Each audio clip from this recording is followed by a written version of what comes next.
पाकिस्तान की बेशर्मी यहाँ देखिए दोस्तों, पाकिस्तान ने उस दसों के दसों ऑयल टैंकर को अमेरिका की ओर मोड़ दिया और उसे अमेरिका को दे दिया। यही होता है, एक से ज्यादा बाप रखने पर समझ में नहीं आता कि किसको बाप बोले। यही हालत होता है पाकिस्तान का।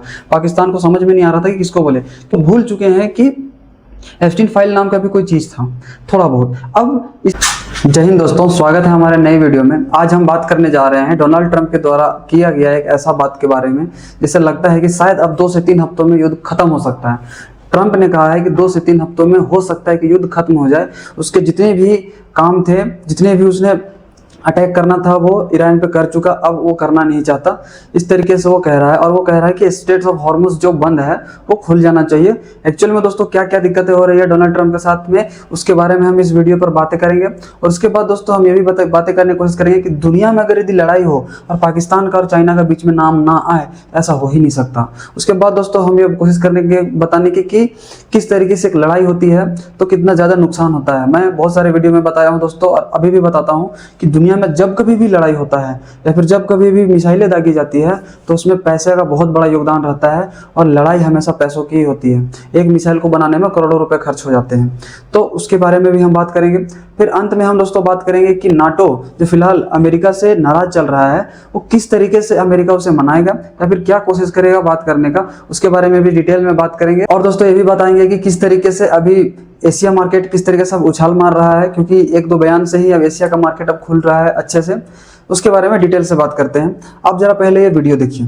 I would say that within 2 weeks, maybe 3, we're hitting them very hard. Last night we knocked out tremendous amounts of missile making facilities. Video में डोनाल्ड ट्रंप ने साफ साफ ये कहा है कि 2 से 3 हफ्तों में लड़ाई बंद हो सकता है। अब इसके मैं 2-3 कारण बताता हूं दोस्तों। पहला है straits of Hormuz. Strait of Hormuz से ही दुनिया के 70% से ज्यादा ट्रेड होते हैं। मैं यहाँ पर मैं ऑयल की बात नहीं कर रहा हूँ, ऑयल की बात मैं बाद में करूंगा। यहाँ पर मैं इतना बता रहा हूँ कि दुनिया में 70% से भी ज्यादा जो व्यापार होता है वो स्ट्रेट्स ऑफ हॉर्मुज से होता है। अभी पूरा दुनिया का व्यापार ठप हो चुका है, और जितने भी गोरे होते हैं ये सिर्फ और सिर्फ पैसा और व्यापार के भूखे होते हैं। ये दुनियादारी से कोई मतलब नहीं होता। जब इन्हें लगा कि अब इनका व्यापार नहीं चल पा रहा है, अब इनका मार्केट बंद हो रहा है, तब इन्होंने लड़ाई को पूरी तरीके से बंद करने का फैसला किया। दूसरा पॉइंट इसका ये है दोस्तों कि पूरे दुनिया से डोनाल्ड ट्रंप को दबाव पड़ रहा है। इनफैक्ट इनके ही देश में जितने भी नेता है, राजनेता है, पेंटागन के जो मेन अध्यक्ष है, वो भी इनके ऊपर दबाव डाल रहे हैं कि ये जो आपने फैसला लिया है लड़ाई लड़ने का, ये गलत है। इस तरीके का फैसला लोगे तो अमेरिका आगे नहीं बढ़ पाएगा। उनके अपने ही देश में विरोध प्रदर्शन हो रहे हैं, और पूरी दुनिया से मैं आपको बता दूं दोस्तों, कई ऐसे देश है जहां पर वहां पर ब्लैकआउट हो चुका है। रसिया ने कई ऐसे देशों को मदद करने का भी कोशिश किया है, और वो ब्लैकआउट को खत्म करने की कोशिश किए हैं, ठीक है ना। इसी में से एक देश का नाम सामने आता है जिसका नाम है कि किस तरीके से एक रूस ने क्यूबा को फिर से बचाने की कोशिश किया। क्यूबा में पिछले कई दिनों से वहां पर ब्लैकआउट चल रहा था, वहां पर ऊर्जा की बहुत ज़्यादा शॉर्टेज थी।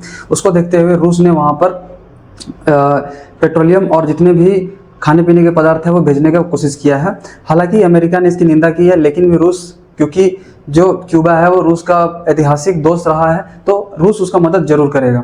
ऐसे कई ऐसे छोटे मोटे देश है दोस्तों जहां पर ब्लैकआउट हो चुका है, और उसको नजर देखते हुए जितने भी ह्यूमन राइट्स वाले हैं वो खुद डोनाल्ड ट्रंप को कोस रहे हैं कि आप युद्ध जल्दी से जल्दी खत्म करो। हालांकि दोस्तों दुनिया में लड़ाई हो और पाकिस्तान का नाम सामने ना आए, ऐसा हो ही नहीं सकता।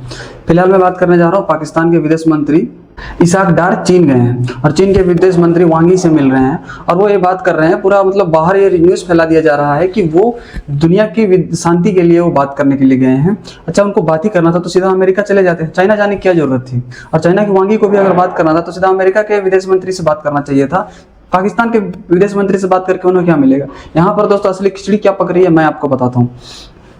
पाकिस्तान के फॉरेन मिनिस्टर इसाक डार जब वहाँ से चाइना गए हैं, तो चाइना से ना ही ये कोई शांति समझौता करने के लिए गए हैं, ना ही ये मतलब ये बताने के लिए गए हैं कि ईरान और चाइना के बीच में ईरान और अमेरिका के बीच में जो लड़ाइयाँ हो रही है वो खत्म हो जाए।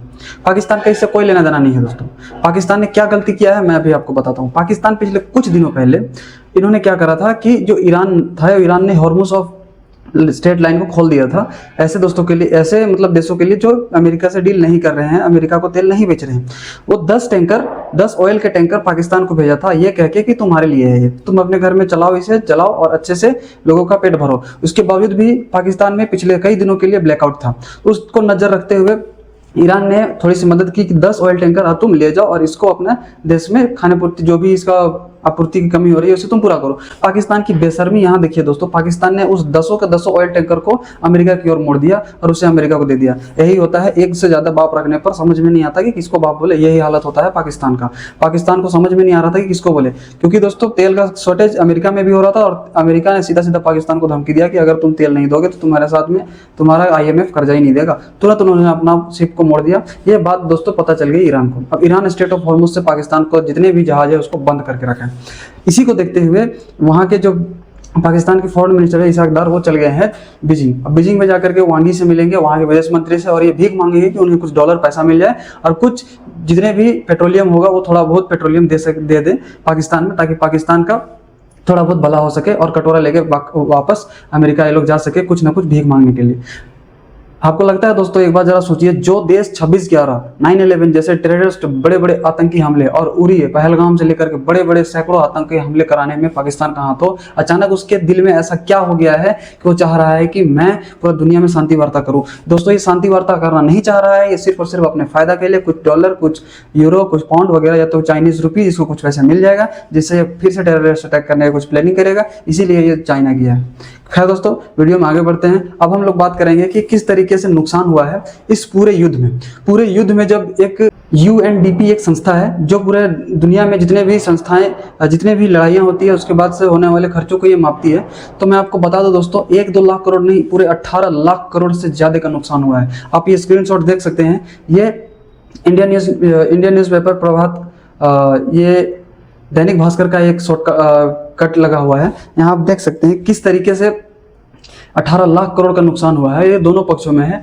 18 लाख करोड़ में दोस्तों इस हिसाब से बता रहा हूँ कि पूरा इंडिया का एक साल का GDP 5 लाख करोड़ डॉलर है, वो 18 लाख करोड़ डॉलर का नुकसान हुआ है। इसका मतलब ये होता है दोस्तों कि इंडिया जैसे देशों के लिए 5-5 साल का समय लग गया था उभरने के लिए। और ये भी बताया जा रहा है कि पूरा दुनिया में का ऐसे ऐसे देश जो इसमें युद्ध में शामिल भी नहीं थे, उनका 3 से 6% से GDP नीचे गिर चुका है। मतलब जितने देश आगे निकल रहे थे वो सब इस लड़ाई की वजह से जो कभी शामिल ही ना थे उनका भी GDP नीचे जा चुका है। तो वार में बहुत ज़्यादा नुकसान हो गया दोस्तों, और चारों तरफ से नुकसान हुआ है। सबसे ज़्यादा नुकसान ईरान और अमेरिका को हुआ है, दूसरे नंबर पर इसराइल को हुआ है, क्योंकि इसराइल हमेशा बैकअप प्लानिंग में चला और इसराइल ने इस लड़ाई में ज़्यादा अपने आप को आगे नहीं किया है, इसने अमेरिका को आगे किया है। और अमेरिका ने ये बोल के यहाँ पर मिसाइल मारा था कि मैं यहाँ पर जितने भी परमाणु बम्स के जो इंडस्ट्रीज है जो बन रहे हैं उसमें मैं बमबारी कर रहा हूँ। लेकिन एक बात आपको पता होगी, यहाँ से 2 महीना पहले अमेरिका ने B-2 बॉम्बर का इस्तेमाल करके हैमर मिसाइल मारा था। हैमर नहीं है, कुछ बहुत टेक्निकल मिसाइल मारा था जिससे वहाँ का पूरा परमाणु जो ऊर्जा था वो पूरी तरीके से ध्वस्त हो गया था। तो अमेरिका को क्या जरूरत पड़ा था इस लड़ाई से लड़ने के लिए। खैर कोई बात नहीं दोस्तों, मैं इसके लिए वीडियो बना दिया हूँ, आप चाहे तो उसे आप देख सकते हैं। अमेरिका क्यों चाहता था कि ये लड़ाई हो जाए, क्योंकि अब पूरी दुनिया में से आपको पता होगा लगभग 90% लोग उस चैप्टर को भूल चुके हैं। लोग भूल चुके हैं कि एप्स्टीन फाइल नाम का भी कोई चीज़ था, थोड़ा बहुत। अब इसलिए अमेरिका चाहता है कि वो पीछे हट जाए। अगर यदि ये 2-3 हफ्तों के अंदर में एप्स्टीन फाइल का फिर से जिक्र होता है, अमेरिका फिर से ईरान पर अटैक करेगा। इस बात को आप लिख के ले लो। खैर दोस्तों, ईरान के द्वारा एक बहुत गंभीर सा टिप्पणी बाहर आया है। उन्होंने कहा है कि अमेरिका ने ईरान के दवाई फैक्ट्री और जहां दवाई बनती थी उसके ऊपर अटैक किया है, क्योंकि दोस्तों अमेरिका को लगता है कि वहां से लोग ठीक हो सकते हैं। तो कोई बात नहीं, इसको मद्देनजर देखते हुए इंडिया ने दवाई की एक बूथ को पूरी तरीके से ईरान भेज चुका है, दूसरा भेजने के प्लानिंग में है। और अभी जितना भी दवाई की कमी होगा उसको भारत पूरा हमेशा करता रहेगा, इसीलिए इसके लिए ईरान को घबराने की जरूरत नहीं है। और जितने भी लड़ाई हो रही है उसमें से देखिए तो कितना नुकसान हो रहा है। लाखों लोग जख्मी हो गए हैं और कितने हजार लोग मारे गए हैं, इसके कोई गिनती नहीं है। और मासूम लोग मारे गए हैं। शुरुआत में ईरान को भी लग रहा था, ईरान के लोगों को लग रहा था कि हम लोगों की जो लड़ाई है वो स्वतंत्रता के लिए होगा, लेकिन बाद में समझ में आने लगा कि अमेरिका अपना चालबाजी कर रहा है। इसीलिए वहाँ के जितने भी लोग थे वो ईरान के साथ आ गए और वहाँ पर कोई भी वैसा प्रोटेस्ट होने ही नहीं लगा। उसके बाद दोस्तों नाटो से भी बात करेगा अमेरिका बोला है। जैसे अमेरिका को आपको पता होगा कि कुछ दिन पहले डोनाल्ड ट्रंप ने ट्वीट किया था कि मैं चाहता हूं कि नाटो सारे मिलकर के आए और ईरान पर अटैक करें। नाटो के अधिकतर मेंबर्स ने इसे मना कर दिया था। क्यों मना किया था इसके लिए भी मैं वीडियो बना चुका हूं, आप लोग चाहे तो देख सकते हैं। ग्रीनलैंड को अमेरिका आधिकारिक रूप से अपने ओर कब्जा करना चाहता था, वहाँ के जितने भी मिनरल्स थे उसको वो अपने ओर लेना चाहता था। हालांकि ग्रीनलैंड पर डेनमार्क का कब्जा, और डेनमार्क खुद नाटो का सदस्य है, और नाटो का सदस्य होने से पहले डेनमार्क खुद एक यूरोपीय यूनियन का सदस्य है। तो जो डेनमार्क बोलेगा वो यूरोपीय यूनियन को मानना पड़ेगा, उसके बाद नाटो है। तो अमेरिका ये कह रहा है कि इस लड़ाई के बाद 2-3 हफ्ते बाद वो नाटो से भी बात करेगा। उसके अमेरिका के विदेश मंत्री ने ये कहा है कि वो नाटो के जितने भी मंत्री हैं उनसे भी बात करेगा कि आखिर में प्रॉब्लम क्या है और हमें सोल्यूशन क्या चाहिए। खैर दोस्तों, हो सकता है कि आने वाले 2 से 3 हफ्तों में, 1 महीने के अंदर अंदर में इंडिया में गैस के जो छोटे मोटे क्राइसिस है, खास करके वो स्टूडेंट जो बाहर में पढ़ते हैं और जो जिसको रहना मुश्किल होता है, वो हमेशा ब्लैक में ही छोटे मोटे गैस चलाते हैं, तो उनको कब तक राहत होगी। हो सकता है कि इस अप्रैल माह के अंत तक में ये क्राइसिस जो है गैस का छोटा मोटा जो इंडिया में चल रहा है ये खत्म हो जाए। तब तक अपना ख्याल जरूर रखें और चैनल को लाइक सब्सक्राइब जरूर करें। मिलते हैं अगले वीडियो में। धन्यवाद।